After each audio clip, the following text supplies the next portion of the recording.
1 મિનિટની વાર્તા. એક શિક્ષકે પરીક્ષામાં ફેલ થયેલા વિદ્યાર્થીને પૂછ્યું, શું તકલીફ છે? મને લાગે છે કે તું વર્ગમાં બધું બરાબર ભણે છે, પણ પછી શું થાય છે? ઘરે જઈને અભ્યાસ નથી કરી શકતો? વિદ્યાર્થીએ કીધું, બધું નક્કી કરું છું સાહેબ, પણ પછી થતું નથી. સાહેબે બહુ સરળ રસ્તો આપ્યો. કીધું, એક ઘરકામ તને આપું છું, 15 દિવસ સુધી આ ઘરકામ કરવાનો પ્રયત્ન કર. વિદ્યાર્થીને થયું કે શિક્ષક કંઈ બહુ અઘરું ભણવા માટે આપશે, બહુ થોથા ભરવા પડશે.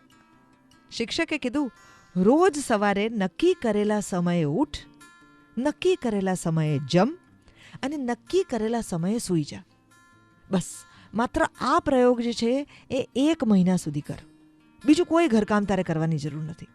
વિદ્યાર્થીને નવાઈ લાગી, ખાલી આટલું કરવાથી થઈ જશે?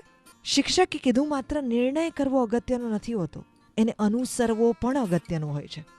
આ કરતાં આવડી જશે તો પછી ભણવામાં, અભ્યાસમાં, પરીક્ષામાં કે જીવનમાં ક્યારેય નક્કી કરેલી વાત ન થઈ શકીનો અફસોસ નહીં રહે.